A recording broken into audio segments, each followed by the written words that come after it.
Aquí al lado tengo a Santiago de Molina, el cual no conozco de nada. Luego es un compromiso por parte mía hablar con una persona que no sé más o menos. Hemos hablado 20 minutos en el coche, luego no está mal. Pero tengo que decir que lo conozco de haber leído sus 2 libros, que él me ha regalado uno, luego ya tengo 2 del segundo, sobre arquitectura. Una de las cosas que a mí me interesa de Santiago de Molina, seguramente no estaremos de acuerdo en muchas cosas porque yo no soy arquitecto, luego pueden haber cosas que no funcionen, pero una de las cosas que me interesa es el hecho del punto de vista de la relación con arte contemporáneo. Sobre todo en el libro de múltiples o ejemplos que utiliza que pueden ser utilizados en el mundo del arte.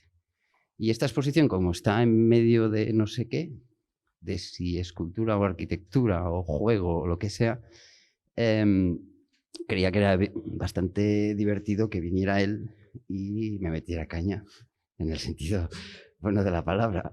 No sé, tú mismo, es plena confianza.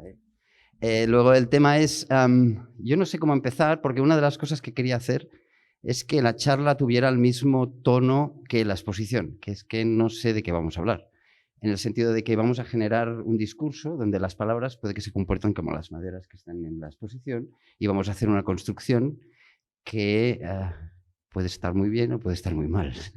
Vamos a jugar con esto, a ver si sale bien o sale mal. No sé, para empezar, como ha dicho él, estás en tu casa, es una frase que dijo Miriam el otro día, el cual me gustó mucho, que cuando llegué me dijo, tú estás en tu casa. Es como me apoderar del espacio como si fuera mi espacio de juego o mi espacio de diversión, en el cual invito a mis amigos a jugar y a construir sin ningún tipo de reglamento. Bueno, hay unas reglas básicas que no se pueden cortar maderas, pero con una construcción sin saber qué va a pasar, ¿no? También se tiene que decir que en la exposición hay una cosa que me gusta mucho, que es la cuestión de la temporalidad de la construcción, que se puede relacionar con la arquitectura, que es el hecho de que el plano o anotación primaria es una, pero el proceso de construcción hace que varía la construcción del edificio.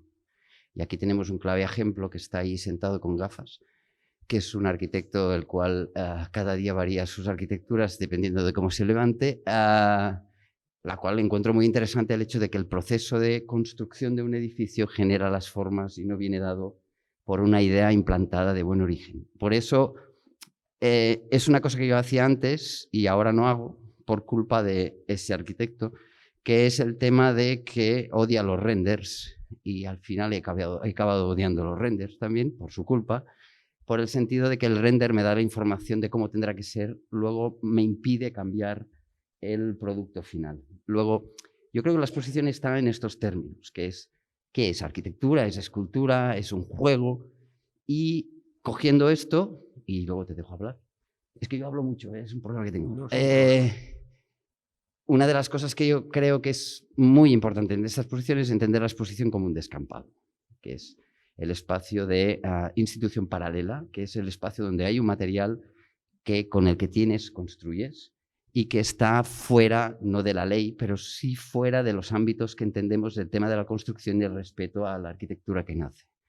Luego, esta cultura paralela la podríamos, yo la comparo con el hecho de la cultura paralela de lo que te contaba antes, de los años 60, de las construcciones en Mataró o en muchas ciudades. Yo me baso en Mataró porque he hecho un estudio sobre Mataró, que es el tema de construcciones que su finalidad era ser útil, pero nunca pensar en un futuro inmediato o un futuro o tener un cierto reconocimiento en las estructuras, sino que era una cuestión de necesidad. Esto hacía que la arquitectura tuviera un lenguaje como muy social, que lo he intentado en esta exposición en el hecho de la colaboración con estudiantes, amigos y gente que ha participado en el proyecto. Esto era en modo presentación, un poco larga, pero me sabe mal. Santiago de Molina, me he olvidado el nombre además. A partir de aquí hemos estado hablando en el coche y han salido muchas cosas relacionadas con arte y arquitectura, y es el tema de que una de las cosas que me ha gustado de él, que me ha dicho, es que está al límite, que estamos en una frontera entre que no sabemos qué es escultura o qué es arquitectura, y era una cosa que a mí me interesaba, ¿no? Luego han salido ejemplos por la cuestión pedagógica o la cuestión social relacionado con Boyce o con Mata Clark o con diferentes artistas que han trabajado estos límites entre una disciplina y la otra. Y no sé. Bueno, lo primero, Martí, yo agradecerte la presentación, la invitación, o sea, tu valentía también por haberte atrevido a invitar a un tipo que no sabes por dónde va a salir. O sea que la valentía del riesgo yo creo que se agradece. Y esa cosa del riesgo, no sé por qué, yo en lo poco ya que nos conocemos, veo que no solo lo disfrutas, sino que le sacas partido. O sea, esta cosa de sacar partido a lo que esté por venir es una habilidad que yo creo que dan fe muchas de las personas que están aquí. Y lo digo en el sentido más antiarquitectónico del mundo. O sea, un arquitecto no puede permitirse el lujo, y entrando ya a saco, ¿qué es esto, no? En lo que estamos. Un arquitecto no puede permitirse el lujo de no saber qué va a pasar en su obra, en las obras que levanta. Entre otras cosas porque se pueden caer. O puedes no tener un presupuesto y no llegar a acabar la obra. Y sin embargo, esto tiene mucho de arquitectura también. O sea, yo reconozco que, claro, como arquitecto tengo muchos prejuicios sobre lo que son las cosas, pero no me siento molesto con que haya alguien que se meta en los terrenos propios, ¿no? En ese sentido yo creo que el trabajo que hacéis, o sea, me cuesta incluso identificar no solo nombres, sino o sea, el museo, esta casa, tu intervención, la madera, el grupo de gente que ha colaborado, no es propiamente un trabajo de un arquitecto del siglo XX. Mierda. ¿Del 22? No, del 12. Claro, porque eso es lo que más envidia me da esto. Porque esto está levantado, antes lo decíamos medio en broma, como se levantaban las catedrales en el siglo XII. Martí, lo siento. Vale, dale. No, pero lo digo como un piropo. No, ya lo sé. O sea, claro, cuando se disuelve, cuando no tienes la necesidad de poner un nombre, o sea, yo estoy seguro que un cantero en el siglo XII no tenía la necesidad de llamarse arquitecto. Se llamaba maestro de obras, como mucho. Y se encargaba de la escultura también, de los elementos escultóricos. Yo creo que esta mirada de la pérdida de oficio, o sea, la pérdida de nombre, yo creo que eso es una cosa verdaderamente vanguardista. Y en ese territorio yo creo que tú has encontrado como una especie de cuña en la que las cosas ya no son escultura o arquitectura, sino son escultura y arquitectura a la vez. Ya ni siquiera es este debate de los años 60, donde la escultura era eso, como decía Neumann, que te encontrabas y con la que te tropezabas cuando te ibas hacia atrás para mirar el cuadro. Ya no es eso, o sea, lo tuyo es escultura más arquitectura, o sea, ya es muy difícil establecer fronteras. Y si quieres hablamos de qué es en realidad la diferencia entre una disciplina y otra. Yo no tengo diferencia. No. Bueno, a ver, yo hay una cosa muy clara que es una cuestión de frustración personal, entramos en cuestiones personales, que es el hecho de que, como te mandé el texto ese de que cuando Jacques Tati dice a mí me gustaría hacer otras cosas y entre ellas hacer un edificio, pues yo me podría hacer exactamente lo mismo. A mí me hubiera gustado hacer un edificio, ¿no? Y hasta empecé arquitectura. Luego hay un fracaso en mí en el hecho de decir que hay como una necesidad, una del espacio, la otra de la construcción, la otra de... Pero curiosamente, cómo ha evolucionado es que cada vez me he metido más en un lenguaje arquitectónico que no en un trabajo escultórico. Curiosamente, y está él aquí, que es la discusión que tuvimos en la Suñol, en el hecho de que cuando expones una casa que es arquitectura dentro de un museo, automáticamente pierde la función de casa y pasa a ser una escultura, un objeto museístico, lo cual yo creo que encontramos soluciones para solucionarlo. Digamos, ellos hicieron llover fuera, la gente, luego la casa tuvo una utilidad. Luego, en cierto modo me cogieron y me dieron como me pusieron en duda el hecho de cómo yo entendía la arquitectura como imagen. No entendía la arquitectura como cuestión de hábito, de habitar, ¿no? Y esto fue el reto de esta exposición, digamos. El habitar no es la construcción, sino que el habitar es lo que pasa, ¿no? y lo que se crea con el hecho de compartir espacio con construcciones sin ningún ton ni son, pero que hay como una cuestión de compartimiento social que junta todo el trabajo para hacer esto. Luego, por eso decía que la frase de Miriam a mí me gustó mucho. Estás en tu casa y estás haciendo lo que te da la gana. Luego también tengo que estar muy contento de que Fabra y Coats me lo deja hacer, que esto lo tengo que agradecer, que es el hecho de decir, vengo aquí a la hora que quiero, monto maderas, viene uno, nos ponemos a montar dos, viene otro, vienen cuatro, vienen cinco. Luego es como una actividad de decir, ¿qué hacemos? ¿No? Y esto genera un trabajo en el cual a mí me pone en duda por una cuestión muy importante, que es, a veces se construyen algo, yo estoy en mi exposición donde hay construcciones que yo puede que no esté de acuerdo o no me guste. Y tengo que todo el rato hablar. Y yo esto creo que el límite que está entre escultura y arquitectura es este globo que hay justo en medio, que es el término habitar, que es lo que he estado buscando yo en esta exposición, que es no habitar la arquitectura, no habitar la escultura, sino habitar. A ver, ¿qué podemos hacer? ¿Qué podemos hacer? ¿Qué podemos construir? ¿No? ¿Que el resultado es escultórico? Sí, pero también es arquitectónico, también. Y tiene este doble sentido. Claro. El punto exactamente es, en realidad, tenemos que buscar un acuerdo en la palabra habitar. Habitar, tú antes lo insinuabas como una conexión de hábito. O sea, y el hábito está directamente relacionado con la repetición de actos. O sea, uno habita un espacio cuando... Si te hubieras traído el cepillo de dientes... Bueno, me he traído la bicicleta, tampoco está tan mal. Yes. Por los pelos. Por los pelos. O sea, ¿cuándo se vuelve un sitio habitación? Porque, claro, las habitaciones no es esa cosa... Cualquiera que ha ocupado una casa lo sabe. Es una habitación, te encuentras la casa desnuda, montas los muebles de Ikea, pero después, en realidad, habitas esa vivienda o esa habitación cuando empiezas a encontrar el billete de metro en el sillón o las monedas o sabes cuándo viene la luz por la mañana, ¿no? O sea, habitar es o sea, lo que quiero decir con esto es que en realidad para un arquitecto el habitar es cuando también la casa te habita a ti. O sea... El vestido. Bueno, también, eso es un paso. Eso es un paso, ¿no? Pero ¿en qué modo también esta exposición o una exposición de verdad te habita, ¿no? ¿Cómo te habita? ¿Cómo habitamos nosotros los espacios? A ver, me lo cojo, ¿eh? Sí, sí. Hablando de habitaciones, y ahora no me acuerdo del escritor, mierda, es una cosa que me acostumbra, esto debe ser la edad. Hay un escritor que tiene un escrito que me gusta mucho que es Cómo ser revolucionario. Yo creo que puede ser el término medio que puede ser entre habitar y escultura, que es que el tío se levanta un día y ve su habitación y dice, estoy harto de habitar este espacio, quiero ser un revolucionario. Y lo que hace, tan simple, que es coger la cama, meterla a un sitio, coger el armario, meterlo en otro sitio, coger la mesa y ponerlo en otro sitio. Se va a dormir súper contento porque es un revolucionario, ha cambiado. Pero la mañana siguiente se levanta y dice, vaya mierda revolucionario soy, si he movido solo los muebles, pues voy a hacerlo mejor. Voy a poner el armario en medio, la mesa aquí y tal.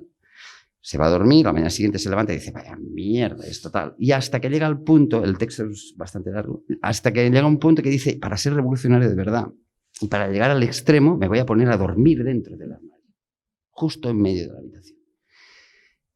Para mí esto es escultura, que es, desde el ámbito arquitectónico, que todos tenemos unos cánones entendidos de cómo funciona, hay una persona que lo utiliza de otra manera, luego podríamos entrar en el concepto de escultura.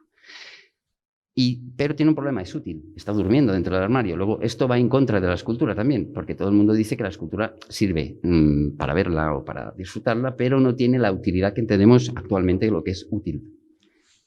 Actualmente lo que entendemos como es útil, ¿eh? No, lo pongo entre comillas.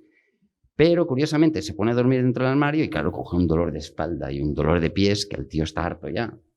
Y abre el armario y dice, la mierda, todo. Y pone el armario en el primer sitio que lo tenía el primer día, la silla en el sitio y la cama en el sitio. Pero hay una frase que me gusta mucho como termina el texto que dice, pero cada mañana cuando me levanto, pienso que fui un revolucionario. Luego, la cuestión yo creo que es esta, que es cómo alteramos las cosas para dejarlas después de otra manera y que surja un lenguaje, una discusión, para generar cierto discurso de que las cosas no son normales, que podemos jugar con la anormalidad. Y cuando nos planteamos esto en estas posiciones, que no hay... Yo digo que ahora lo que estoy haciendo es durmiendo en el armario.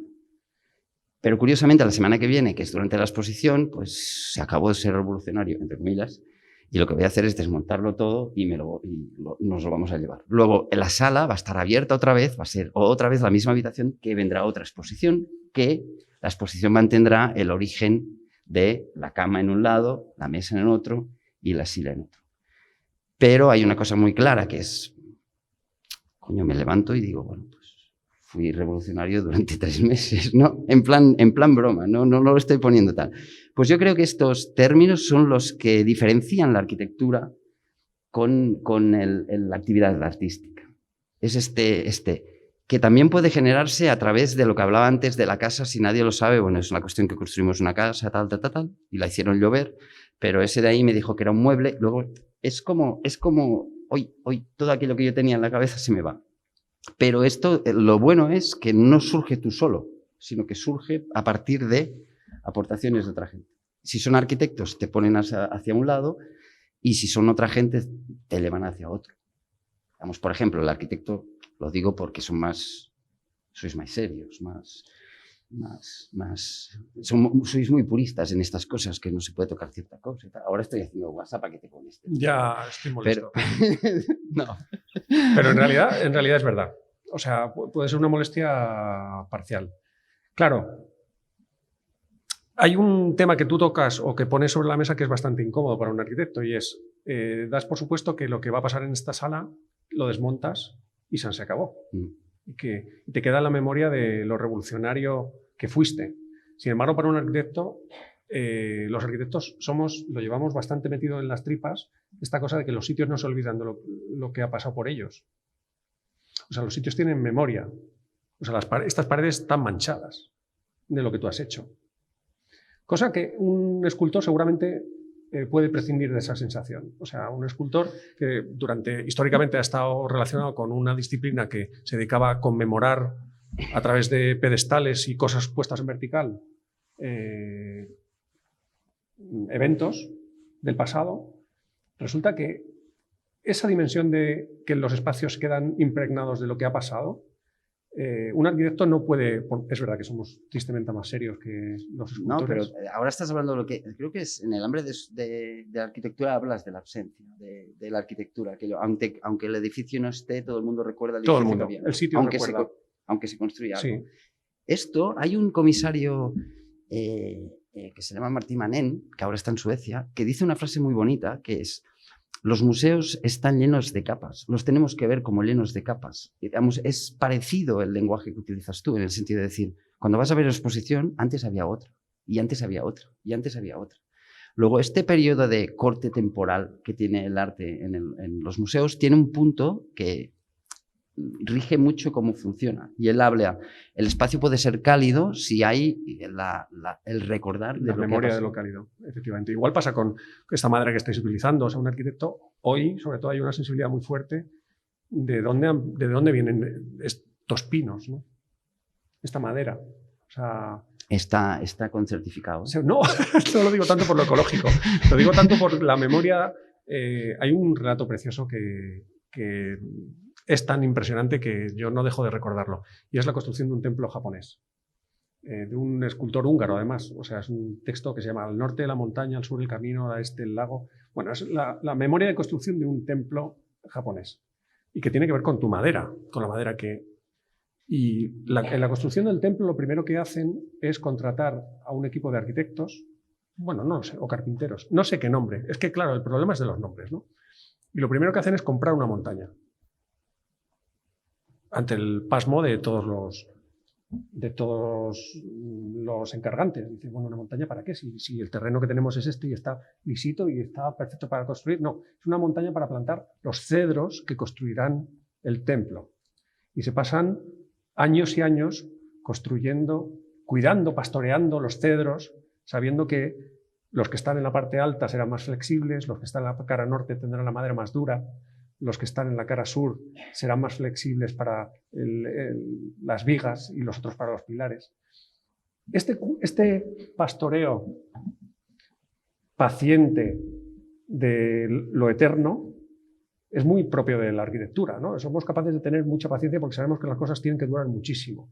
Y sin embargo, a mí me da mucha envidia esa capacidad de vamos a hacer cosas. El vamos a hacer, un arquitecto no lo tiene. O sea, creo que hay diferencias sustanciales con el...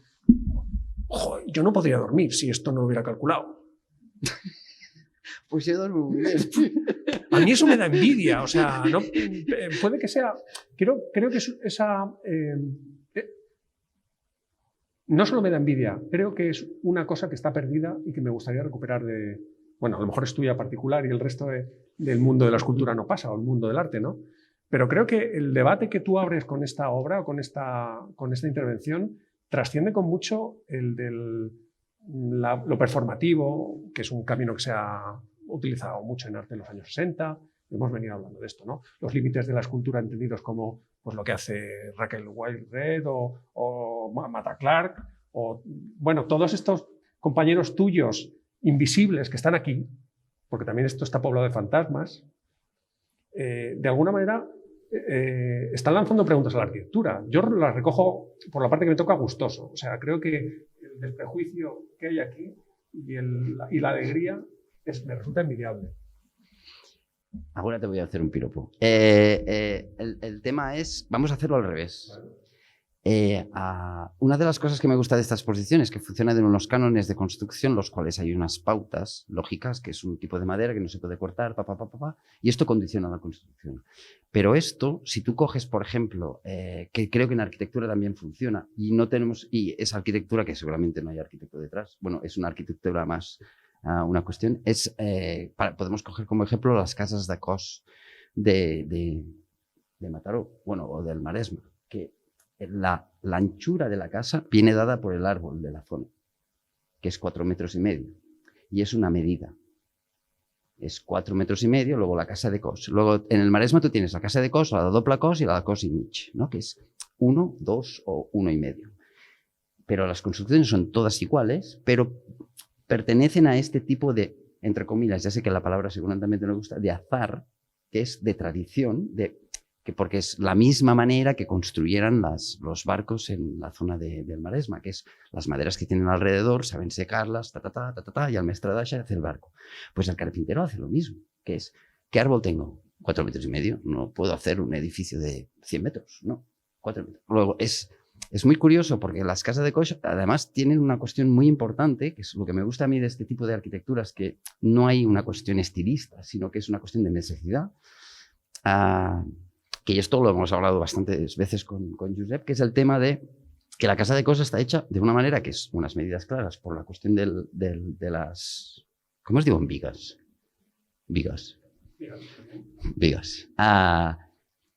Pero tienen una cosa muy buena, que es que entienden la calle,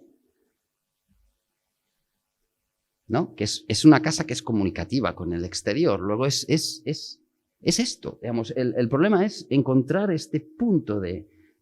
no nos tenemos que basar en la cuestión de cómo se construye, cómo no, sino qué es lo que pasa después. Curiosamente, si pasamos a la actualidad, cuando una persona se compra una casa de cos, es tan gilipollas que hace un garaje. Luego, eso que tenía de origen se pierde. ¿Por qué? Porque tienes un puto garaje que no comunica el interior con el exterior. Es mi casa, ¿no? Es como te encierras. Luego, en arte podemos hacer una comparación bastante parecida, que es el hecho de decir que el arte se está encerrando en sí mismo muchas veces, en el sentido de metaarte, el lenguaje muy encerrado en el mismo. Pero curiosamente, a mí lo que me gusta, por ejemplo, de la casa de cos es que no existe arquitecto. Bueno, sí que existe, pero no sé cómo se llama. Lo cual me deja una situación incómoda de nuevo. O sea, no, yo te lo digo. O sea, pero bueno, te pongo una con nombre. Pero empiezo a conocerte ya, porque dices, te voy a lanzar un piropo, pero luego no te lo lanzan. Yo estaba totalmente relajado y he visto... Recojo el guante, de cualquier modo. O sea, creo que en realidad el problema es el límite este que estás planteando tú. Que hay mucha arquitectura que no está hecha con arquitectos, sin recurrir al libro famosísimo de Rudowski, por el que se vuelve archiconocido, ¿no? O sea, esta arquitectura sin arquitectos se puede encontrar hoy en día todavía. Yo estoy con este planteamiento tuyo en las casas de costa, pero también en muchos seguramente a lo mejor hay que ver si hay un reponedor de supermercado que está colocando los objetos de una manera... ¿No? O sea, no, quiero decir, a lo mejor hay que ir con los ojos un poco más atentos. Porque a lo mejor esta arquitectura sin arquitectos que tú efectivamente criticas bien que hayan cerrado un garaje, se ha desplazado a sitios que no estamos pendientes de ella, ¿no? Y estos límites de cuando alguien coloca un toldo en su casa o recicla tal cosa y la dispone en su casa de tal manera, o el mueble de sus padres o las sillas de sus padres las reutiliza de una manera inesperada. Algo de este arquitectos sin arquitectos está apareciendo, ¿no? O sea, no voy a recurrir a esta cosa de todo el mundo es un artista, ¿no? Ni todo el mundo es un arquitecto, ¿por qué no? Pero hay acciones que son arquitectónicas y acciones que son escultóricas que tomamos decisiones a diario y que puede que se frustren no por el conocimiento de lo que estamos haciendo, sino porque no acaban en un buen resultado desde el punto de vista no estético, sino performativo, de entender lo que están haciendo, ¿no? Y sin embargo, hay muchas posibilidades de que esto se dé, ¿no? O sea, yo estoy admirado por estas gradas, yo lo he dicho según... Pero claro, es que quienes habéis hecho estas gradas, en realidad habéis descubierto que es que o metíais diagonales o es que la cosa se caía. Ese hecho mínimo abre muchas puertas, o sea, porque estas maderas se podrían colocar de muchas maneras. Y no hay un proyecto detrás. Claro, y cuando no hay un proyecto, un arquitecto se pone muy nervioso. Porque antes lo decíamos medio en broma, es que los arquitectos ya no hacemos edificios. A ver, lo decía antes medio en broma, esto ya no es solo literalmente que hacemos pocos, es que ni siquiera los hacemos desde hace muchos siglos. Físicamente, no los construimos, ¿no? Nos limitamos a hacer documentación para que otros los hagan, ¿no? Y tú no. No sé. Quiero decir, vosotros, yo creo que aquí hay un campo, un territorio que es absolutamente envidiable y desprejuiciado. Claro, lo es porque estés trabajando con la escultura.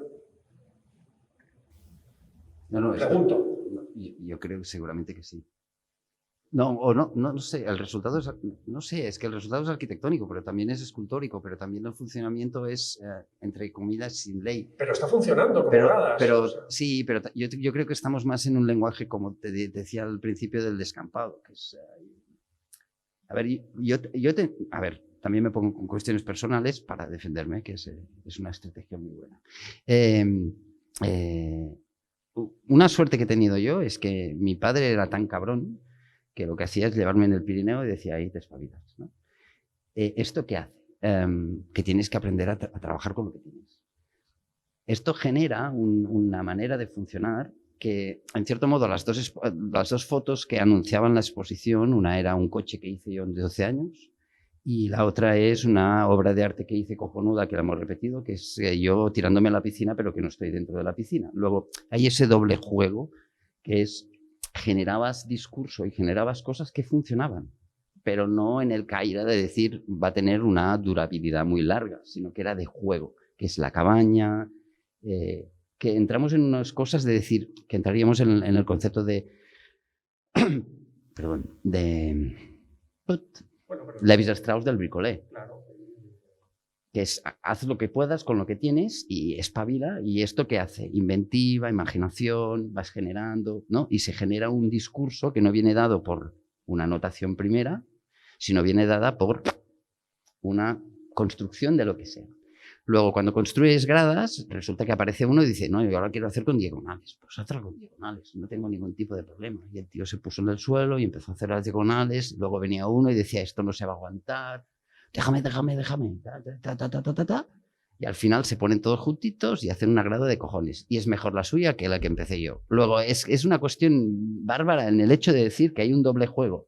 Pero aquí viene la cosa, que es lo que me gusta a mí, que es la cuestión experiencial, que es, si yo no hubiera hecho esta, él no hubiera hecho esta. Y este espacio que hay justo entre las dos es lo que me interesa. Y aquí entraríamos en el lenguaje de Alexander Christoffel, del hecho de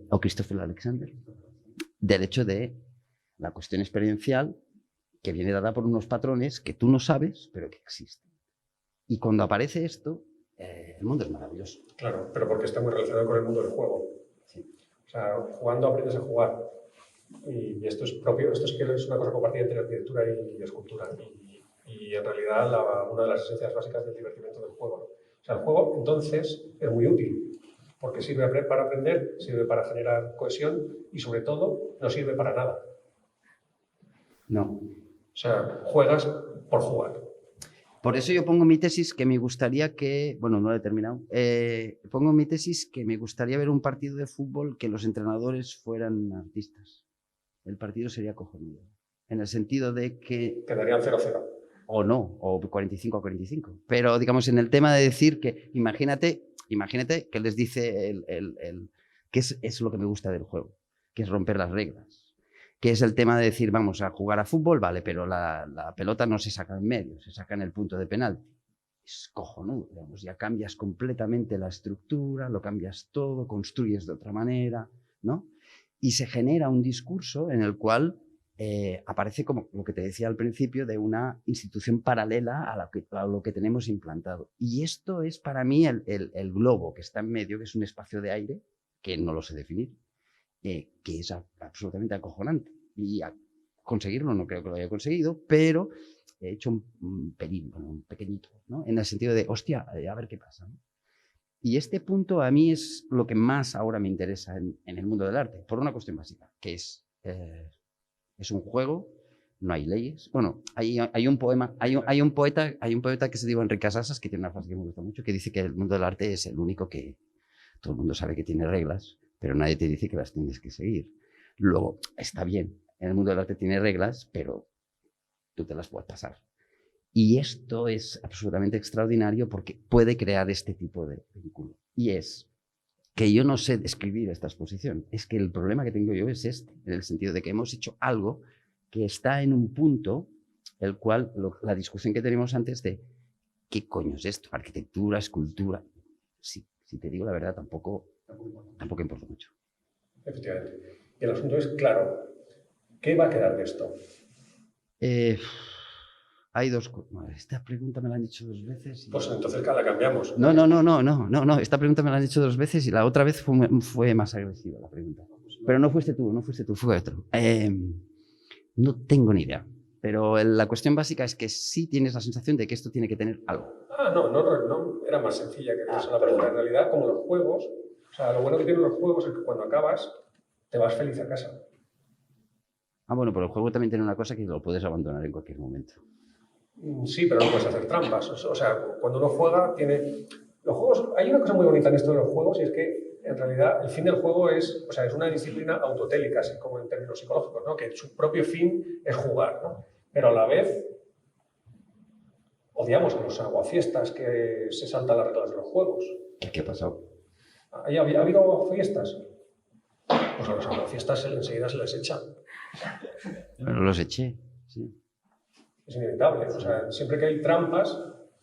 Claro, pero para que haya un aguafiesta se requiere algo. Un tablero y unas reglas. Sí, pero... Sí. Bueno, no los eché, pero me lo tienen en cara todavía. Pero bueno, ya pasará. Pero... No están aquí, creo. A ver, no están. No, eran alumnos de la facultad. Que es el hecho de entender el tema del... Hay una cuestión importante que me ha pasado en esta exposición, y además ellos lo han sufrido y esto me ha salido muy mal, que es el tema de... Es un espacio de arte, es un espacio en cierto modo que tiene un lenguaje como ya bastante habitual por el espectador, pero al ver esto la gente se encuentra que puede hacer lo que le dé la gana, ¿sabes? Ha sido como un espacio de crisis, sobre todo en el principio, que era que, tuvimos que reglamentar todavía más, ¿no? Porque había un rol de confianza a un principio, seguramente por mi inocencia, pensando que la cosa tendría su... Pero bueno, no sé, inauguramos y al cabo de 2 días uno me vino y dije, Martí, tenemos que hacer porque hay un tío que está dando golpes a la piscina con una madera y que claro, luego se genera un...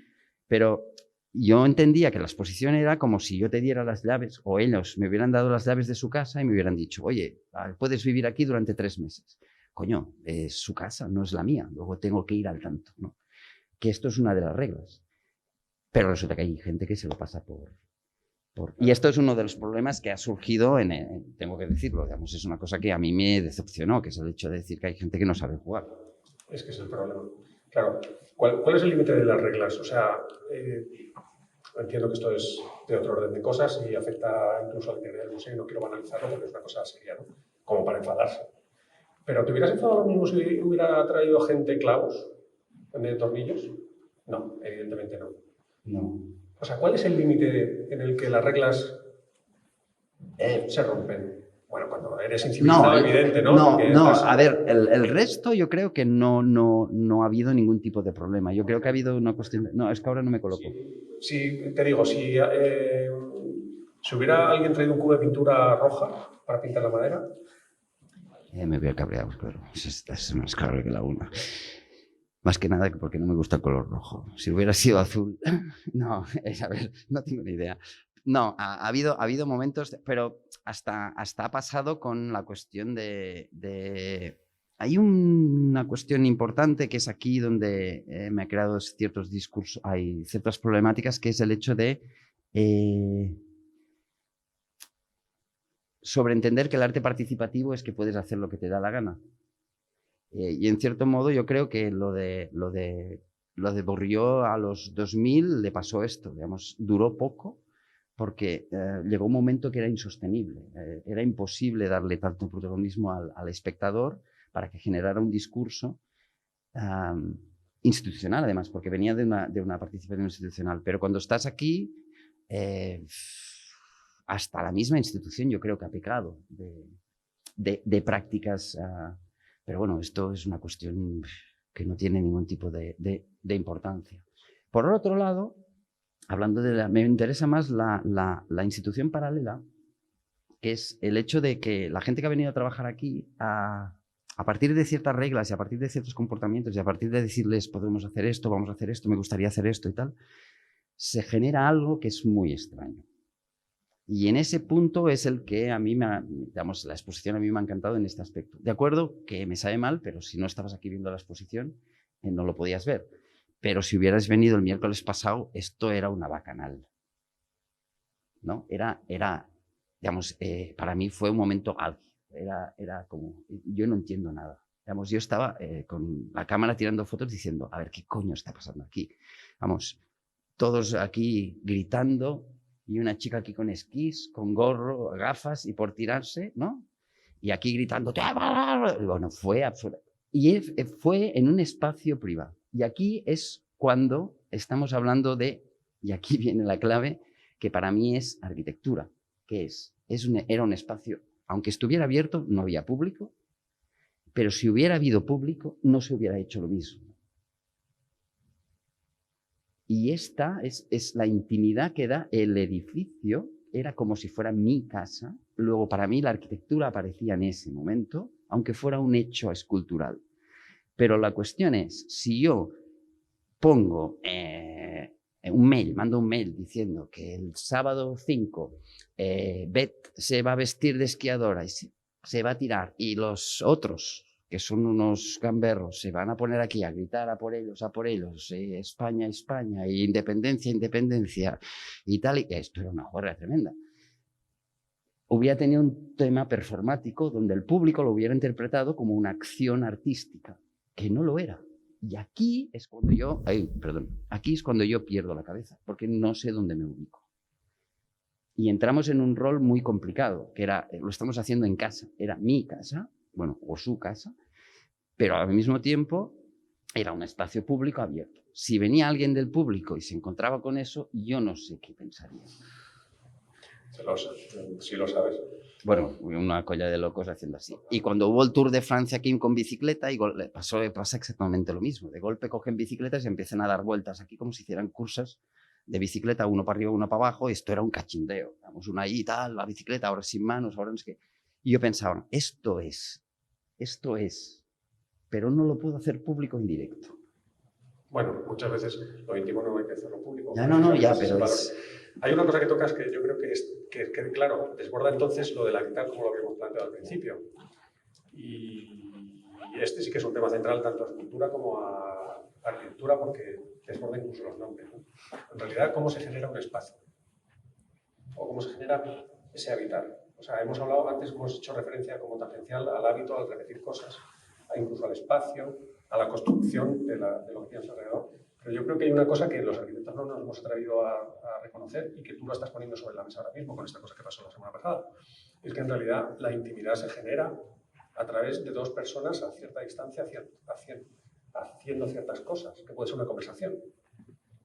O sea, ese clima generado por una distancia de dos personas conversando genera una habitación. Esto es una cosa que la arquitectura está negando mucho tiempo y que tú acabas de poner en el manifiesto que apareció la semana pasada. O sea, es una cosa mágica, pero pasa. O sea, las anunciaciones de la historia de la pintura recogen este momento. O sea, se le acerca una presencia rara a una señora que está leyendo, haciendo sus cosas, y a qué distancia se coloca ese personaje para no violar la intimidad, es decir, violar la habitación en la que está esa persona leyendo, ¿no? Igualmente con esta conversación que estamos teniendo. Esta es la distancia adecuada para se está generando intimidad. O sea, esta cosa que vivisteis era ni más ni menos que el centro de la arquitectura para nosotros. O sea, construir una habitación es una relación o una cosa mágica que sucede entre dos personas en el momento que intercambian, ponen en un sitio común parte de sí mismos, ¿no? Ese espacio común acaba siendo en realidad una habitación. Los arquitectos estamos un poco locos con esto, ¿eh? Porque es que, claro, si no se necesita arquitectura para hacer arquitectura, pero sin embargo, parece que aquí también ha aparecido, ¿no? No sé, casi tienen ellos más seguramente que ver con la situación de una esquiadora encima de un... También tiene una cosa que sucede cuando se junta el juego mezclado también con todo esto, ¿no? O sea, y la juventud y lo transgresor y seguramente también mucho de lo que eres capaz de aportar a que se generen esas cosas con tu propia personalidad. O sea, no todo el mundo es capaz de generar la intimidad, ¿no? O sea, hay personas que sí son capaces de generar esa intimidad, ¿no? O sea, todos lo hemos vivido. ¿Quién genera habitaciones? Esa sería como la gran pregunta, ¿no? Uno le gustaría saber qué personas son generadoras de habitaciones. También tú eres una generadora de habitaciones, según te he visto, claro. Sale como o sea, de un coche así sale un tipo que es pequeñín, pero que he hablado de mi coche. No cabe psicológicamente más. O sea, el tipo que no cabe dentro de ese coche. O sea, ya se le ve. No, yo me voy a vender el coche, tío. Que muchas veces, o sea, ha sido llamado carisma ese tipo de cosas, pero yo no estoy muy de acuerdo con eso. O sea, son personas que son capaces de generar habitaciones, más bien. Y eso ¿de verdad que se necesita tanta madera? Joder. Es una buena pregunta, no lo sé. Hay muchas. Y me he pasado y todo, además. No, han sido ellos que lo han construido. No, sí, pero... No, ¿Esta grada la hiciste tú, dices? Empecé yo, la terminamos todos. Sí, ya lo sé. Sí. La tuya no sé si fue tan necesaria para la... Bueno, no sé, es el Jordi Carmona, el rey de la máquina, pero digamos, la disputa, la cuestión fue que esta queda montada, pero luego aparecen como discusiones varias de si tiene que haber soporte de espaldas, si tiene que haber tal, si la madera de abajo, que si tal, que si tal, y se puso la vasca Silvia diciendo que quería la madera, y bueno, pusimos la madera, mientras ese estaba haciendo la suya. En silencio. Sí, aquí estábamos preocupados con esta y este dice, yo voy a hacer otra. Dice, además con diagonales, para que decir más chulo. Y aparecen este tipo de juegos que encuentro que son divertidos. Y curiosamente, las dos se ve muy diferente la cuestión de construcción. Por eso te digo que lo que aparece en esta exposición, en cierto modo, tampoco es una cosa premeditada, en el cual el error también es parte implícita del proyecto, en el sentido de decir, bueno, ha quedado así, pues aquí se queda. Que es lo mismo que es una pieza muy divertida. Bueno, es una de las cosas que también me gustaba, que hay gente que entra aquí y me dice, esta escultura es muy bonita, ¿no? Y dice, ¿qué escultura? No, aquí no hay esculturas, digamos, ¿no? El público entra y dice, la escultura de la silla está puesta arriba, me gusta mucho. No, esto no es una escultura, esto es una silla de árbitro de bádminton. No estamos hablando de escultura. Lo que pasa es que la construcción, al tener estas limitaciones y la cuestión de tenerlo que montar de esta manera, genera un objeto extraño, ¿no? Pero para mí es lo esencial, digamos. No hay una cuestión de pretensión estética en ningún momento, hay una pretensión de construcción, de ser útil o no ser útil, o pasarse de la raya, o romper el espacio. Pero yo creo que ni generamos la idea de cerrar el espacio. El espacio se cerró solo, ¿no? Estamos jugando a bádminton, vale, pues vamos a tocar los cojones a los que juegan a bádminton y vamos a tirar para allá, se empieza a construir y ahora cuesta entrar, ¿no? Pero en ningún momento nos planteamos, vamos a hacer una construcción para que cueste entrar, sino que es la consecuencia del cúmulo de cosas, ¿no? También se tiene que decir que hay un punto muy importante, que es, puedo poner en cuestión de cobarde, en cierto modo, que es el hecho de que una de las cosas que me ha gustado más de esta exposición es que a media exposición yo hago un cambio de chip. En el sentido de decir, yo la tenía planeado de una manera y de golpe cuando suceden varias visitas o hay una discusión con un profesor de universidad, que es Martí Perán, se genera un discurso completamente nuevo. Y él dice, pasa esto, pasa lo otro, y yo creo esto, yo creo otro, y digo, coño, pues venga, dale, ¿no? Y hay un cambio que si seguramente no hubiera venido esta persona en el momento concreto, en ese día, y hubiéramos hablado, no hubiera pasado lo que ha pasado después. Por eso te digo que es una exposición como muy experiencial a nivel de, ¿no? Y relacionando con la arquitectura, podría ser aquello de que, coño, me falla el suelo, tengo que cambiar la estructura para poder, ¿no? Aquellas cosas que tienes que cambiar en la construcción para que aguante, o que pones la ventana o tal y no te cuadra mucho y tienes que hacer otro giro o tienes que hacer otro porque lo ves de esta manera. Luego, es el punto paralelo que a mí me gusta de los arquitectos, que es el hecho de, que yo no entiendo los planos, que es uno de mis handicaps.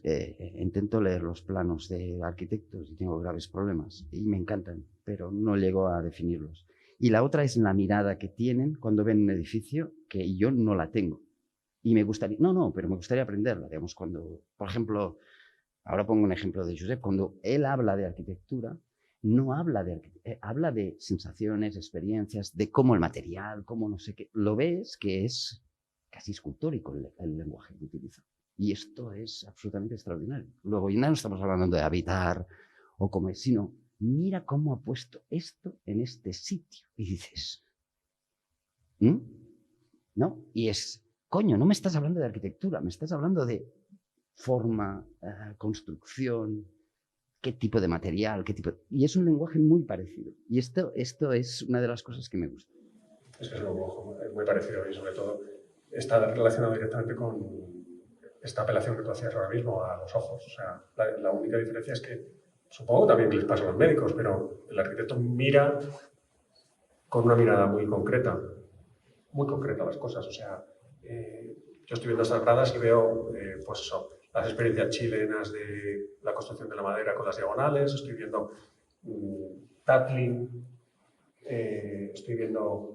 Sí. Tatlin con pelota. Con pelota, pero es que Tatlin, la torre de Tatlin también tiene una pelota en medio. O sea, quiero decir, es que resuenan todas las cosas en las cuales vas como cosiendo cosas. O sea, son ojos, todos son ojos un poco sucios, pero de formas y de historia y de cosas, ¿no? Se me hace muy difícil separar, por ejemplo, cómo están dispuestas estas gradas del espacio que ocupan en relación a las columnas. O sea, veo la sala interactuando con las gradas. No puedo verlo de otra manera. Está colocado en el eje. O sea, estamos colocados en el eje. O sea, si tuviéramos que convertir esto en una iglesia, seguramente el altar lo colocaríamos por aquí. Bueno, esta mañana... Espérate un momento. Esta mañana hemos tenido que mover esto. Bueno, aún así. O sea, estaba aquí. Luego hemos movido. Pero en relación... No te lo digo porque... No te lo digo porque te salía muy anti-eclesial la respuesta, pero que enseguida un eje marca mucho la entrada, o sea, la entrada de la sala, o sea, la relación de ocupación a un arquitecto le preocuparía la relación de la luz en relación a la entrada y en relación al eje de la sala. Ese desprejuicio yo creo que es valioso. A eso me refería también cuando estaba antes apelando a la alegría con la que dices, no, es que no sé leer planos, ya, joder, ¿para qué? No se necesitan, o sea, yo creo que cada disciplina, o sea, yo no, me gustaría saber cómo suena una piel rasgada por un bisturí, que eso seguramente es un sonido que reconoce un médico, pero es que no es mi campo. O sea, no, me aportaría, ¿sabes? O sea, no lo he hecho. ¿Tú echas de menos el leer planos? Yo creo que es una nostalgia así como generosa por tu parte, porque... No, más que nada, no, es más que nada una cuestión de orgullo, ¿eh? Ah, bueno, puede ser.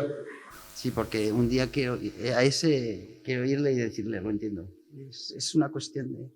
que ese siempre me pone en duda, pero no pasa nada, Josep, no pasa absolutamente nada. Es curioso porque... Dime. No, por favor, no, la curiosidad... No, es que no sé cómo vamos de tiempo, es que no sé si se está haciendo largo, si no se está haciendo largo. ¿Se está haciendo largo o no? Sí.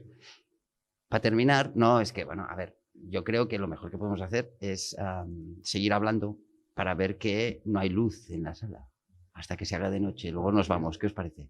No, lo digo en el sentido de que es importante... 10 minuts? 5 minuts? 5? 15? Vale. 1, 2, 3, 4, 5, 6, 7, 8, 9. No. Hay una cuestión básica que es el tema de... que es una de las cosas que a mí me gustaba mucho y no lo hemos hablado, que es el tema de la luz. En arte, cuando utilizamos la luz, es muy puntual y marca. Luego, yo no he querido poner luz dentro de la sala porque tuviera como una comunicación con el exterior y se comportara como un descampado natural, en el sentido de decir que cuando se hace oscuro, la sala se hace oscura.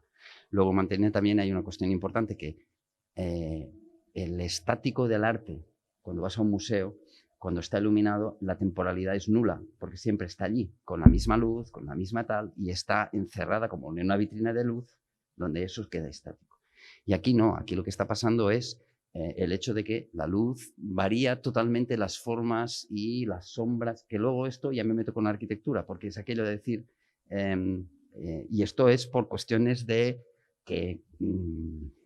no ho diré, Josep, perquè em sap greu ara ja posar-te a tu en dubte, però es el tema de que cuando un arquitecto dice va a fotografiar un edificio, lo fotografía, vuelve y al cabo de 4 horas te dice va a ser mejor a la luz de las 6, y va a ir a las 6, y luego va a ir a las 7, y luego va a ir a las 9. Digamos, va a ver cómo el sol varía la forma de la arquitectura.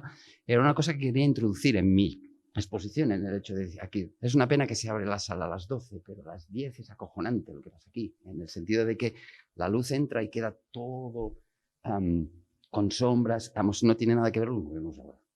Y si te fijas bien en esto, y es una cosa que a mí me creó mucho interés, es el tema del contraste de las dos exposiciones, que no es para... que es la otra exposición de arriba está completamente cerrada, donde no hay comunicación con fuera. Luego, la sensación que tienes cuando entras aquí o cuando entras arriba es completamente diferente, en el sentido de que aquí hay como hay sensación de, entre comillas, más vida, entre comillas, sin decir nada malo de arriba, que arriba. ¿Por qué? Porque arriba es estático, ¿no? Es el arte entendido como cuadro, foco, donde si voy mañana estará igual. Si voy mañana estará igual. Si voy a la 1 estará igual que las 2, estará igual que las 3, igual que las 4. En cambio aquí hay este punto de que la luz ayuda a que el comportamiento de la instalación siga arquitectónico. Y sea más informal, en realidad también contribuye. O sea, uno cuando entra en una sala oscura, iluminada como un museo, se comporta como en un museo. Aquí no. Bueno. No sé, si quieres hacemos un penalti. Esta pregunta es que me veo disparando un penalti. O sea... No, es broma, es broma. No, pero hay una cosa que da los sitios. O sea, no todos los sitios...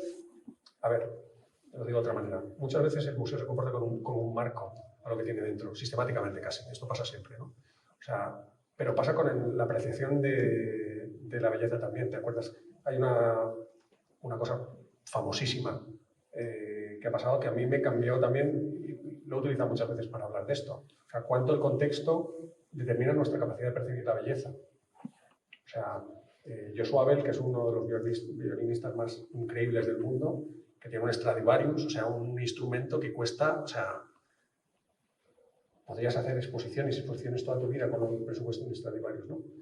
Se va, en el auditorio de Washington cobraban 400 euros de entradas baratas. Se va al metro de Washington a tocar a Bach. A la salida del metro se para una persona. Pasaron 1000 y pico personas. Él tocando con su mejor violinista del mundo, mejor instrumento del mundo, Bach. Metro. Una persona. Bueno, esa persona estaba fascinada. O sea, decía, no sé, me paré, soy fontanero, me paré porque hubo algo que me hizo detenerme. Pero ¿qué pasa con el resto de las 900 y pico personas que pasaron por delante de Joshua Bell tocando a Bach? Claro, el sitio determina absolutamente la posibilidad de percibir la belleza. O sea, puedes estar delante de la belleza más... Llévate a Botticelli al metro y estoy seguro que nadie pararía. Claro, esto tiene que ver con el sitio. Seguramente alguien que venga con unas expectativas de contemplar arte lo percibe distinto arriba que abajo y lo percibiría distinto fuera que dentro. Ya sé que ha pasado muchas cosas en la historia del arte que hace que fuera también podamos percibir este tipo de cosas, pero esta cosa que tú dices tiene mucho que ver con el propio sentido de la exposición que tú estás brindando. Es decir, bueno, es que esta exposición se percibe mejor cuando entra la luz, cuando está viva la sala, que es una cosa también que sorprende cuando entras aquí, que huele. Es una sala de exposiciones que huele. Esta exposición huele. Es que huele a madera. O sea, y es una sensación parecida cuando entras a una carpintería. Dices, esto está bien. ¿No? Porque la arquitectura huele a nueva, o un coche huele a nuevo. Pues esta exposición huele, que es una de las dimensiones que también tiene. O sea, apela a muchos sentidos. Yo creo que en ese sentido, esa es tu preocupación con la luz del sol, que abarque más complejidades de las evidentes, ¿no? Yo creo que eso es de escultor, ¿eh? Vale, sí. No sé, no tengo ni idea. Bueno, no sé. ¿Alguien tiene una pregunta? Bueno, nos están aguantando con una paciencia ya, por eso. Es el momento yo es que seguiría, ya os sabéis. Minutos, Yo seguiría hasta la tarde. Ellos ya me conocen. Ya, los alumnos siempre la única pregunta que me hacen los alumnos es si hacemos un descanso. ¿Alguien tiene una pregunta o algo? ¿O se ha sentido ofendido? No se ha sentido nadie ofendido. Vamos, no, es broma. ¿No? ¿No? Joder. Bueno, pues no sé, lo dejamos aquí, ¿no? Vamos a... Bueno, más que nada dar las gracias a Santiago de Molina. No, en serio, no me jodas. Que has venido tú. Has venido tú, yo no me he movido, tú has venido. No, a ver, hay una cosa que tienes que saber, que es la cuestión de la mitificación de las personas que no conoces por la cuestión de lo que han hecho. Gracias a Dios ha caído. No es que haya caído. No, yo contigo no. Lo digo en el sentido de que, no, pero creo que la elección, más que nada por los dos libros que a mí me han tal, y hablando con Joana, la directora y tal, encontramos bastante cojonudo que vinieras tú. Ay, perdón, bueno, muy bien que vinieras tú. Y solo agradecer a Santiago de Molina que haya venido. Bueno, gracias por la invitación, Martí. Ha sido un honor, tenía muchas ganas. Espera, que quiero hacer una pregunta. Sí, no. Haz la pregunta, luego doy las gracias. Sí que puedes, hombre, sí que puedes. A ver, ese es Carlos Eisman, el documentalista. Que vamos a tener un documental en Netflix, tío. Ya verás tú, es de 20 capítulos. Dime. Una entrevista que usted cita a Martí, la diferencia entre el arte y la arquitectura, que el arte no sirve para nada. ¿Eso es una pregunta lanzada a mí? Sí. Hemos venido hablando mucho de esto. En realidad hubiera sido... La conversación bonita hubiera sido en el coche, que la hubiera escuchado en el coche. Bueno, el próximo día cojo una Pro esta y la pongo en el coche y grabamos. Claro, hemos estado debatiendo de esto, más que discutiendo. Yo decía, claro, Gordo mata Clark, que es o sea, se apoya en esta diferenciación. O sea, por eso cortas una casa por la mitad, entra frío, entra agua, deja de ser arquitectura y se vuelve escultura. Claro, Le Corbusier hace una matización todavía más sutil, más vieja, pero más sutil. Decía que la diferencia entre arquitectura y escultura es que la arquitectura tiene tuberías. Es una manera indirecta de decir, si tiene tuberías es que esperas cuando abras un grifo que salga agua. Y esperas tirar de la cadena y que funcione. Cosa que libra la escultura de ciertas cosas. Tiene sus propias prerrogativas. O sea, la escultura ha estado con otras necesidades, ¿no? Seguramente ha perdido una de las fundamentales, que era la cosa esta que decíamos al principio de la necesidad de conmemorar algo. O sea, la escultura en su origen, en su centro, tiene yo siempre lo he visto como una disciplina que tiene la intrínseca necesidad de relacionarse con el monumento y la memoria. Claro, la escultura y la memoria está muy cerca de la arquitectura. O sea, Adolf Loos decía que la arquitectura era muy pocas cosas. Desde luego las casas no eran arquitectura y verdaderamente lo que era arquitectura era el monumento. Con lo cual vuelve a decir que es lo mismo. O sea, yo lo único que puedo decir es que tristemente o afortunadamente los arquitectos hemos abandonado el campo del arte desde hace aproximadamente 100 y pico años. Y que si nos dicen que somos artistas, nos agarramos a la silla con mucho miedo, porque significa que empiezas a no cobrar. Es simpático que es. Que empiezas a estar sujeto a las realidades de un mercado que no controlas. Bueno, o sea, solo en este campo se atreve Gehry o alguien que produce obras de arte, ¿no? Pero que los territorios son efectivamente, como tú planteas, muy delicados, muy delicados. Seguramente la escultura es no arquitectura y no paisaje, como decía Rosalind Krauss también. Sí, yo te lo pondría para terminar, yo te lo pondría creo que es Adolf Loos, creo. Ahora no sé si es este o no.